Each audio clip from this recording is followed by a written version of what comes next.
about the midterms. Historically, if you win the presidency, you don't do well 2 years later. And you know what? We can't let that happen. Don't be complacent, because if they get in, they will repeal your tax cuts. They will put judges in that you wouldn't believe. They'll take away your Second Amendment, which we will never allow to happen. They'll take away your Second Amendment. They will take away those massive tax cuts, and they will take away your Second Amendment. The Senate Democrats and the House Democrats have totally abandoned DACA. They don't even talk to me about it. They have totally abandoned. You know, we get the reputation like DACA. It's not Republican. Don't worry, you're getting the wall. Don't worry, okay? I heard some. Getting the wall. There was, of course, lots of trademark Trump flash as well. All those horrible people back there, they're going to support me. You know why? Because if somebody else won, their ratings would go down. They'd all be out of business. My administration, I think, has had the most successful first year in the history of the presidency. I really believe that. We have a very, very crooked media.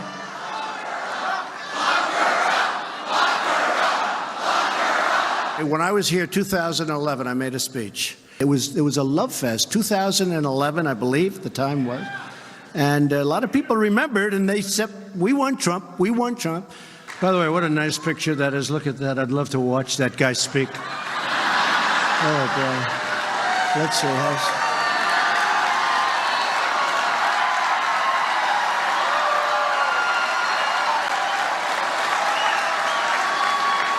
I try like hell to hide that bald spot, folks. I work harder. Doesn't look bad. Hey, we're hanging in. We're hanging in.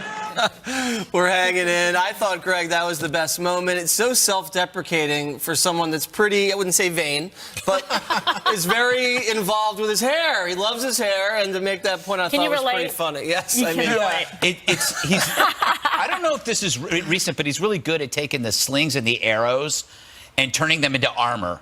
So it's like, it's very difficult. You were talking to me about this new Stephen Colbert cartoon about Trump and how hard it is for anti-Trump comedians to prosper, because Trump himself is actually more interesting. Yeah, what I said was that the cartoon's not that funny. Yeah, because you're competing with that. He's funnier. That's actually funnier. So it's like, imagine a portrait class where everybody's painting an athlete, but all they can do are stick figures. That's what's happening. You can't make... He's better at doing this than everybody else. I would say he's adept at it, because he loves the word adept. He loves that. But I did feel like watching this that I was like at, Ruth Chris, because there was so much red meat.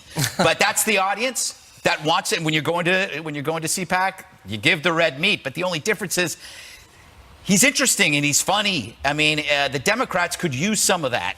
Very entertaining. We think the Democrats are funnier, Greg, for a different reason. Yes. We're laughing at them, not with them. He was there, obviously, to, tout his accomplishments, but also to fire up the base, because it's going to be a base election, and traditionally, the party in power doesn't do well. Do you think he effectively, created any momentum for the base? For the crowd there, absolutely.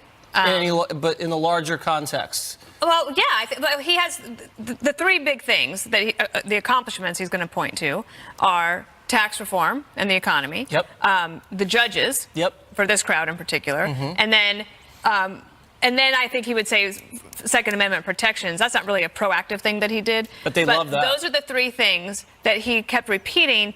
And it's not so much a prospective thing, like, look at all the things we're going to do this year in 2018. That's what he said last year. Look what we're going to do in 2017. Because there's really nothing that they're really going to be able to get done. I don't think immigration is going to get done. And I just saw John Cornyn has just put out a statement saying he does not agree with the president on raising the age of the weapons to 21, of getting a weapon to 21. And so you already see that peeling off in the Senate. So the prospective things aren't going to work. Right. But telling that crowd that if the Democrats win, they're going to take away the tax cuts. They're going to try to take away the judges that you have, and they're going to try to repeal the Second Amendment. Wow. So you better go out there and vote.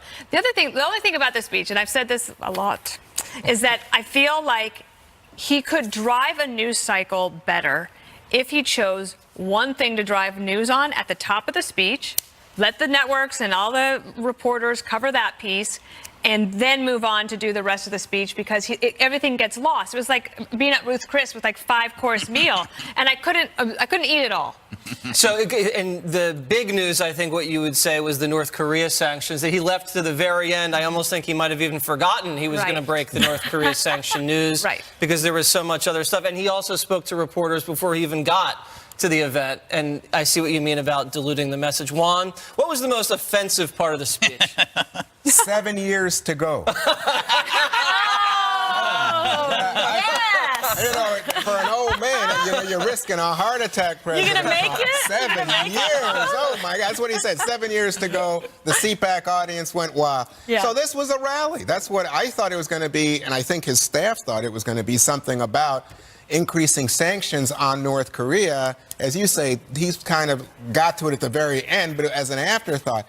He was far more interested in, to pick up on the steakhouse analogy, of throwing out the chunks of red meat everywhere he turned.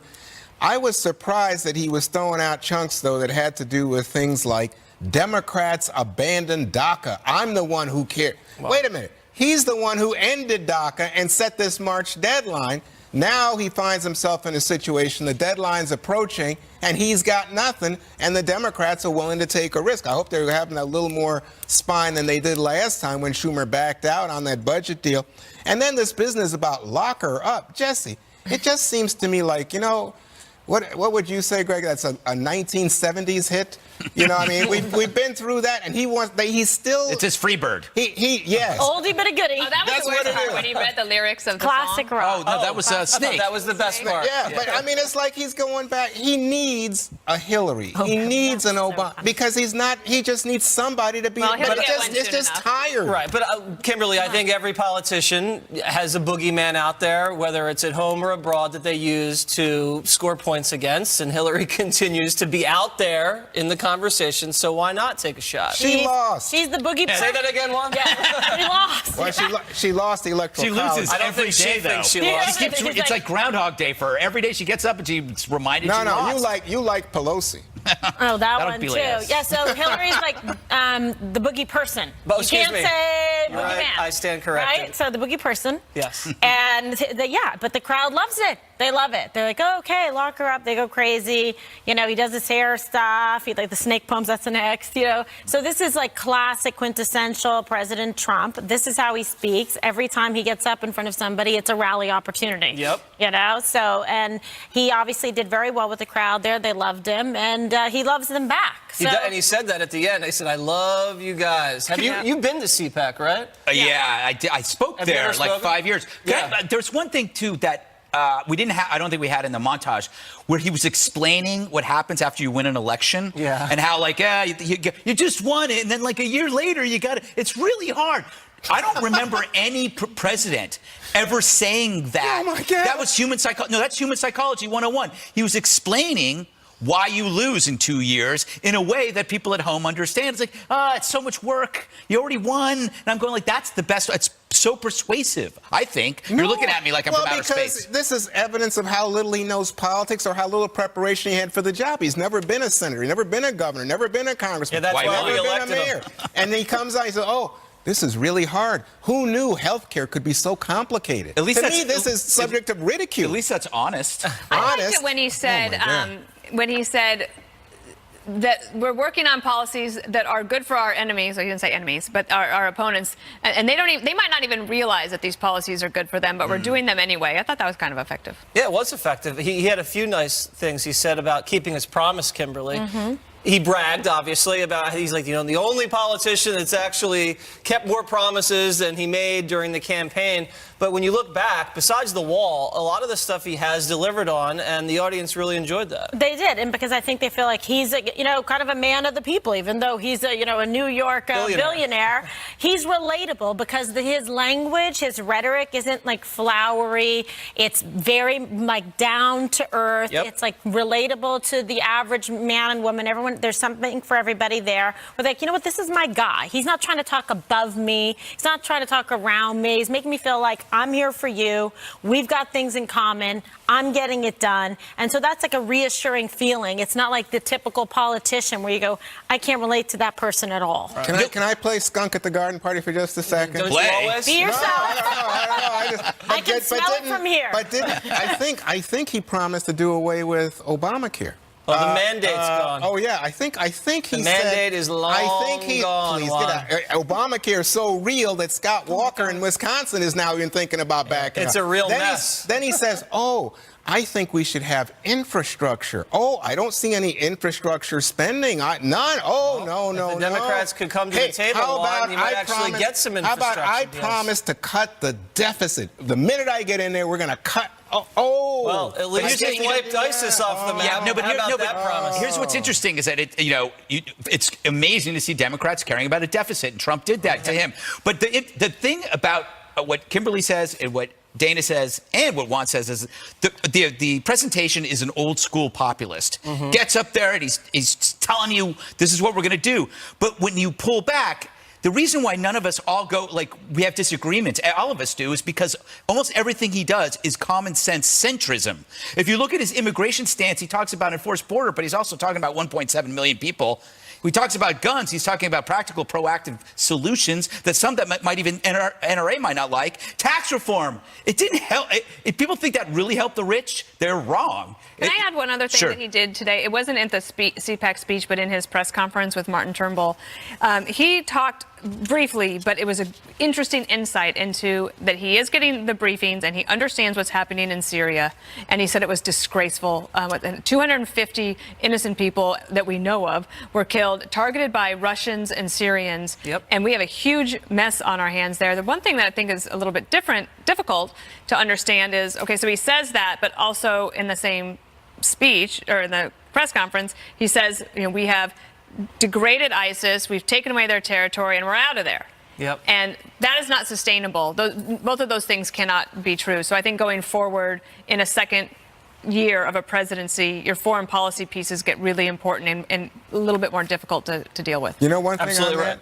just before we go, it's kind of a serious note, but there's stories now that indicate the Russians were in touch with top leadership before they attacked America. It's the same guy. It's That's unbelievable. Yeah, that report is terrible. You could tell that the president knew about it, and then he was talking to us about it.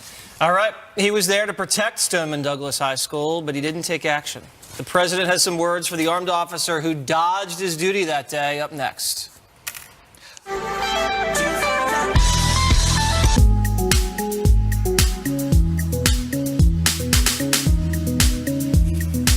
An abject breakdown on all levels. That's how one Florida lawmaker describes a grave failure to prevent last week's school massacre. Yesterday, the sheriff of Broward County acknowledged his office received 23 calls about suspected murderer Nicholas Cruz going back a decade.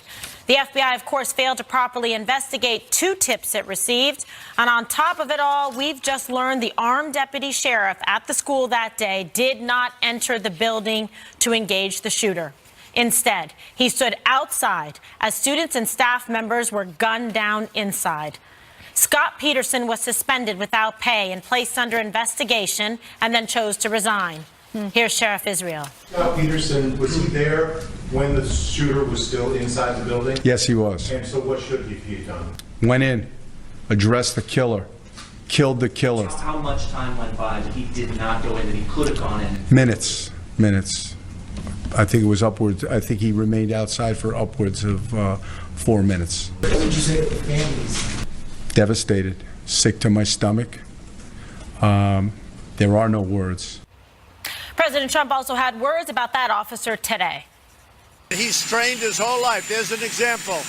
But when it came time to get in there and do something, he didn't have the courage or something happened. He heard it right at the beginning. So he certainly did a poor job.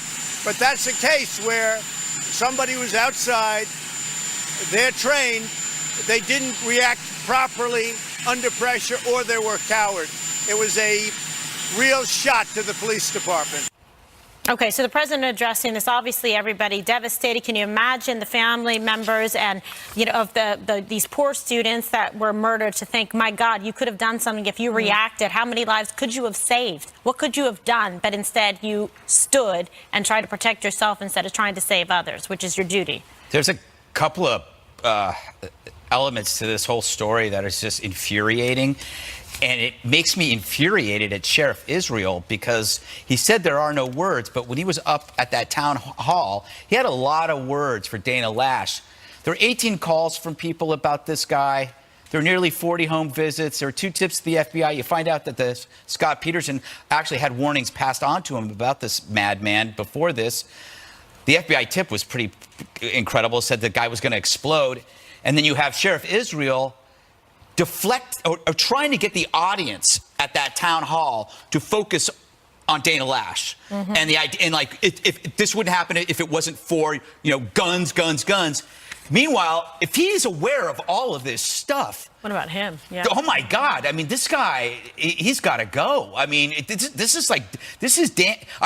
Scott Peterson, who knows what happens when this moment comes? Do you freeze? Did he freeze? But he did have prior knowledge about this. And their job for the police is they have to be the first one in there. They rush in so we can run away, and he didn't do it. Ugh, I know, but yet others that had no weapon rushed in the to ROTC try guys. to ROTC, okay, students, children rushed in to try to save others, and the coach and others that were so heroic and had nothing to defend or to protect themselves. It's unbelievable to me. Dana. It's like a firefighter saying, I'm not going into that burning house to try to save somebody. I'm going to hang out here.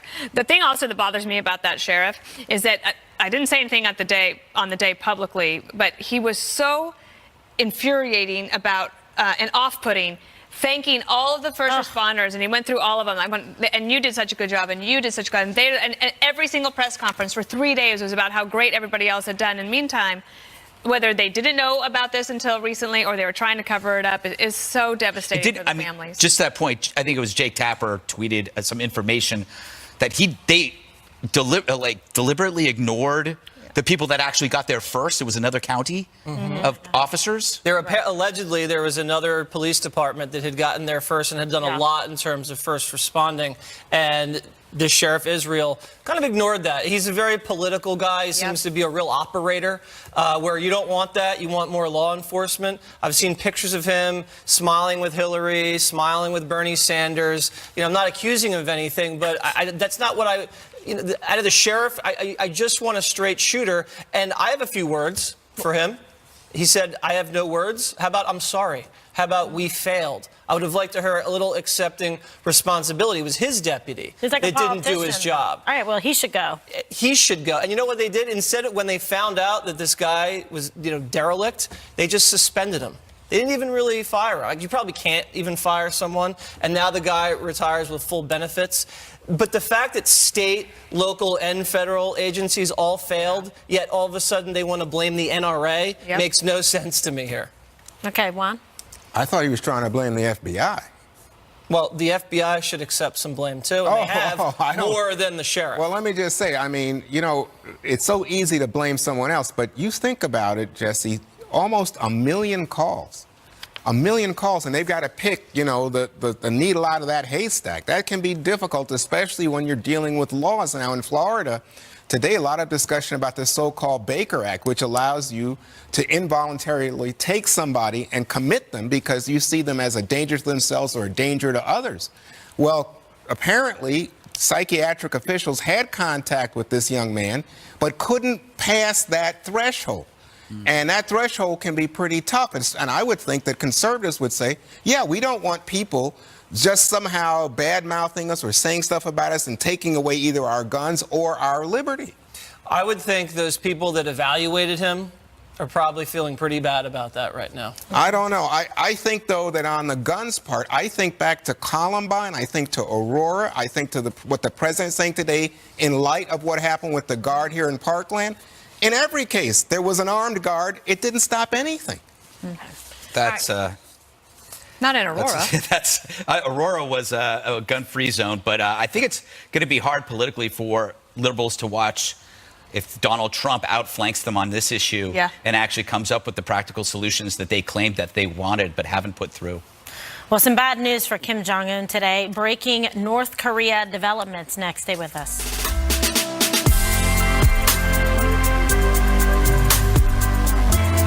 North Korea got slapped with the largest set of sanctions ever imposed by America today. The action targets ships and companies helping the regime fund its nuclear weapons program.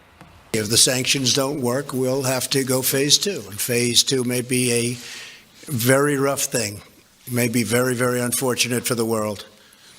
But hopefully the sanctions will work. We have tremendous support all around the world for what we're doing. It really is a rogue nation. If we can make a deal, it'll be a great thing. And if we can't, something will have to happen. The president's daughter, Ivanka Trump, arrived in South Korea today for the close of the Winter Olympics. She says she'll use her visit to advocate for maximum pressure on the North. So, Jesse, we're turning up the heat. They're ratcheting it up. Yes. So I like how the Trump administration has slowly delivered stronger and stronger sanctions without letting the North know there's a phase 2, maybe there's a phase 3. How many phases are there going to be? The way a python kind of squeezes its prey very slowly over a period of time. Or a frog in a pot of water slowly boiled. Apropos. So that's the hard power, and then you have Ivanka coming with the soft power, with the glitz and the glam. Everybody loves that, and that puts a much more substance too, probably. Yeah, much more substance too. But I mean, not as substantive as the gunships encircling the peninsula. And I think it's a carrot and stick. Juan, one of the things interesting about the timing of the announcement is that when Vice President Pence was headed to the Olympics, he made some very strongly worded speeches about North Korea and being tough. Then we knew what happened at the opening ceremony. Ivanka Trump is going for the closing ceremony. The head military intel guy from North Korea is also going to the closing ceremony. And so I think it was a strategic move to put these sanctions out today as she's landing in South Korea. Well, I'm not sure what's going on, because remember, they canceled a meeting. They thought that Pence was going to have a meeting. They canceled that meeting at the last moment. Now, there's no such prospect for Ivanka Trump. There's no such meeting scheduled. She will have, I think it's dinner or something with the South Korean president at his residence. But the big event will be Sunday night for the closing ceremonies, and so you'll have the two of them. Now, Ms. Perino complained last time about Vice President Pence's seating. Yeah, I did. Tell us why. Well, I just feel because the cut shot put the vice president in a bad position, and I would have advocated for a different seating arrangement. Right. So the question is how they'll be seated. Maybe they can. Well, President Trump's not there, so we don't have to worry about the ball spot. But you can understand what they're trying to hide. No, but the cut shots don't matter all that much, and that's just a small little thing. But the question is, they're not going to talk, but the question is how it comes across, because I think it's a lot of symbolism that she's there representing the president, very much his number one child. And these sanctions, Kimberly, we must have some idea, the intelligence communities, that must know that North Korea hasn't tried to stop its nuclear program at all. Of course, right? So they're getting real-time intelligence on this and updates, as they should. They have to monitor it very closely. So they're obviously receiving information showing that they're not in compliance, and therefore these kind of actions need to be taken. But I like the fact that, look, we're being very well represented by Ivanka Trump. She's going there, and the president was obviously very proud of her to represent the country. So I think that was nice, and I'm glad that he sent his daughter. I think that's symbolic. Send a strong woman over there, represent the country, and while at the same time putting the fist to North Korea. And Greg, you had a good point in the commercial break. It's a new Cold War tactic. It's an old tactic for the new Cold War. We're declaring war on companies, not just the country, which is important. Now we have to really go after the Chinese banks, which is going to be an issue. If I wanted to walk across the studio, but each successive step became half the length of the previous step, I would never reach the wall. Do you know that? That's what these sanctions are. There's an endless spectrum of intensity, and the hope is that you never reach the wall, which is the war. So the point is, you have, we hear this is the biggest one yet.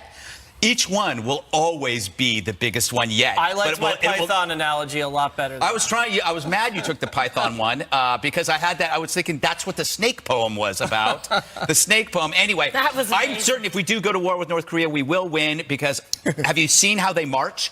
They can't get very far that way. No. It's like they're taking half a step back. Yeah, they're taking half a step back. They do. It's like very slow, right, Juan?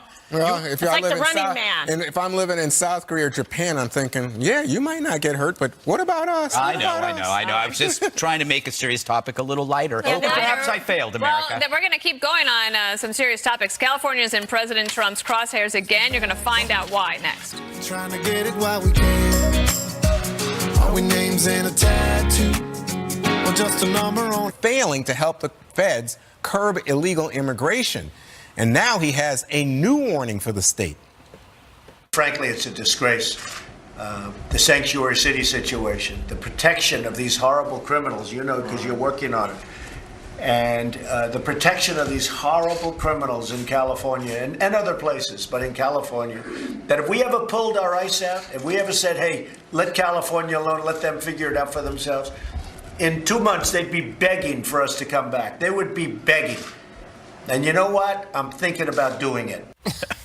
Democrat Dianne Feinstein fired back, saying the president's obsession with California is growing more outrageous by the day. She says his attacks are, quote, patently false. Kimberly? Yeah, I mean, I think it's kind of funny. Oh. Is that bad? Well, no, but what's Well, no, because, you know, he gets upset about this. If he doesn't like, because California and a lot of the politicians, they are very aggressive against him. They want to sue him about the wall on environmental reasons. They're upset because they feel that they don't like his immigration policy. This is essentially the birthplace, the capital of sanctuary cities, right, with San Francisco and the crimes that have happened. So they're a state that's very vocal and critical about the president, his policies, what he's been able to accomplish and what he is intending to accomplish, like building the wall. So because of that, they get his focus and attention. So he says things like that perhaps are not, you know, something that you would like to hear, but this is his personality. This is who he is. Wow, that was interesting. You mean you don't totally agree? Well, I didn't say that. I'm explaining to you where he's coming from based on the relationship, which is a little bit complicated and has not been quite receptive. It's not his state. So should Chicago and Philly be on watch for a Trump payback? It's possible. I don't think it's an empty threat, but you could hear the anger in his voice. He's very frustrated with California and the Trump administration on a collision course. Yeah. We're going to get a crash course in federalism if this continues. They've gone after him, as you said, on environmental, on illegal immigration, on judges. They've been smacking down. I think his travel ban a few times. So yeah, Ninth Circuit. It makes for entertaining, you know, discourse. But at the same time, California's been totally mismanaged by liberals. They've been run by liberals for decades. They're broke. There's a very high crime rate. Homeless population's out of control. A lot of dependence on the government there. All they have is weather, great food, and great landscapes. So to make California out to be this paragon of virtue, it's just not true. Someone else should come in and take charge there because, I mean, if it keeps going the way it's going, you know, we might not have a lot of the beautiful parts of California anymore. But just a quick question. We're short on time, but Silicon Valley, Hollywood, that's not... That's amazing parts of California, Juan, but not everybody lives like Hollywood and Silicon Valley. I'm just saying, that's pretty successful. I agree, but that's not, doesn't define the state. Pretty amazing to me. But anyway, so Dana, Jerry Brown, the current governor of California, signed a California Values Act that forbids local authorities from asking about immigration status. This was back in December. So it would seem like that the president is putting it to Jerry Brown. I'm going to take away your ICE agents or you undo that law. Right. And so even if the president is just spitballing ideas, and he's later told by his chief counsel, actually, sir, you're not allowed to do that. It doesn't necessarily matter because from a communication standpoint, he is trying to make his case. And so he can constantly go back and say, I would have taken them out of there. They deserved it, but I got to keep them in. So, you know, it becomes a rhetorical device in a way, but it does send a pretty strong message, and other states will probably take a second look and want to back away from the hot stove. So we got two California people on this panel. One of them is Greg Gutfeld. That's correct. Thank you, Juan, for noticing that. This is obviously sales tactic. You know, every option's on the table. We've seen this before. Remember when he asked, why can't we use nukes? Remember that? Right. What's the problem with using nukes? Right. And why can't we build a wall? Is that true? No, but this is what he really said. But you brought up California. As a Californian, it's depressing to me because I loved growing up there. It was the best. Probably the best time to live in California was during the 70s. It was fantastic. You know, it was just it was great. It was cheap. Now it's not. I can't live there. But now it's in a crappy... Yeah, you can't afford New it. York is really inexpensive. Yes, exactly. Move to a cheaper place. California is in a crappy situation, literally. San Francisco, I believe, spent something like $30 million cleaning up homeless feces and syringes. That wasn't like that when I was first there. Exactly. Here's the thing. You ever watch that show called My 600-Pound Life? It's about really... Wife or life? Life. California is that person. It's too big to move. So everyone else is moving. Everyone's leaving. And by the way, you did bring up Silicon Valley and Hollywood. You're talking about the ultimate example in economic inequality. Stockton right now is going to enact a universal base income because people, they don't know how to deal with people not having jobs. Meanwhile, Silicon Valley is the richest place on earth. Something's wrong there, man. All right. Well, Facebook Friday with the man who contains clear liquids in his unicorn cup when the 5 returns. That's fun.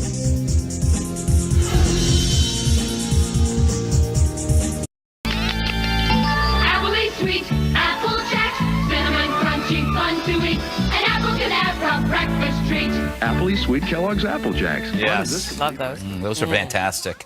And so is Facebook Friday. It really is fantastic. Let's go to the first question. Why waste time? Nancy L. asks, what is the most kind thing someone has done for you that you will never forget? Ooh, a good, meaningful question. Dana? That's kind of hard. Like, because you think your parents have done things.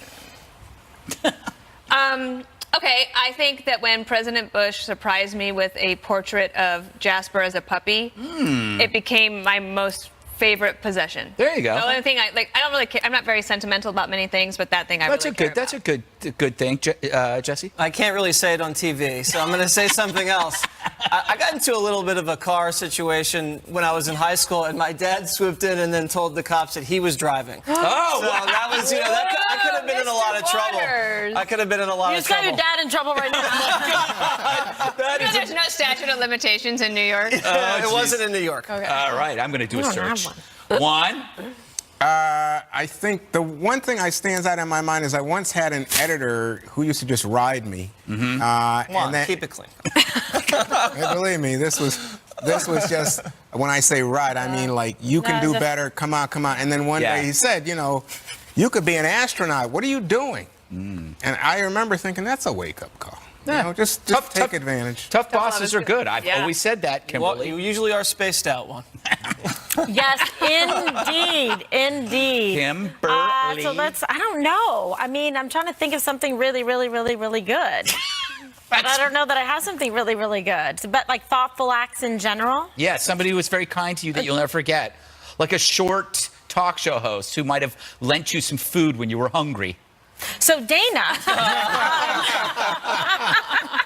not you, Greg, but I think of nice things. You know what I thought of right away? But I think it's because I've been super into them and missing them.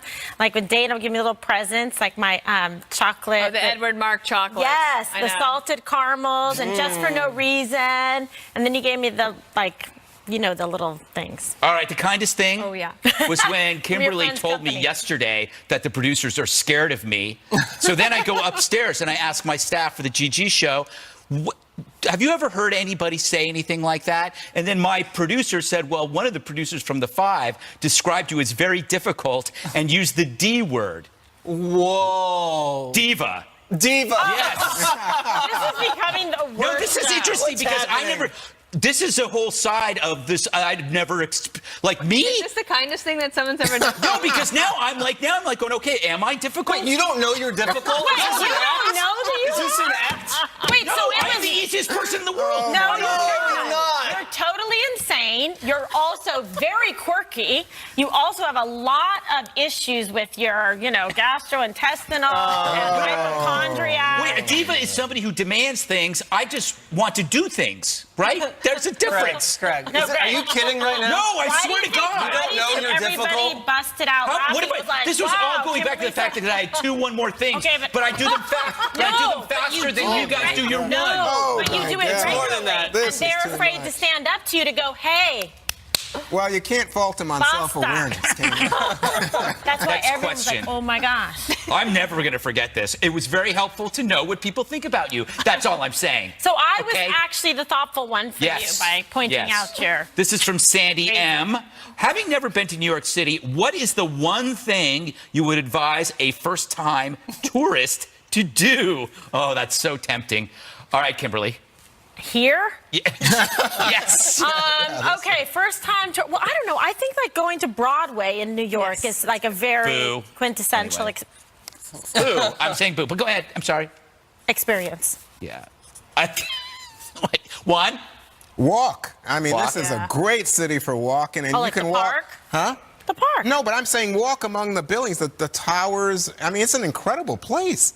And if you want to go down to, the World Trade Center and look, the new World Trade Center is pretty attractive. But Times Square, awesome. Go uptown and to the tombs and so forth. I think this is amazing. Go to the churches. Man, I tell you what, there are architectural wonders to God in this city. What about you, Jesse? I would say come right outside of Fox and then wave to us as we're doing the show right there. And then wait for Dana and Greg to leave and then give them big hugs as they leave the studio. They love that. They absolutely love that. Big hugs, especially if you're really big. Yes, with bad breath. And crush our spines. Dana? I would say Central Park has off-leash hours from 6 a.m. to 9 a.m. What about if dogs? You want to see the great, but if you can go to the park and you can see all the fun that the dogs are having and have a nice walk around. And then you can wish you were a dog. Look, and nobody else. That's not going to be in a know what guidebook, okay? You can come to me for the real stuff. What I would advise first-time tourists to do, hail a New York City cab and then get in, go to the airport and get the hell out of here. Go to someplace sunny and someplace nice. Don't come to New York. It's overrated. Really? Yes. I love it. Mayor Gutfeld. Yes. One more thing is up next.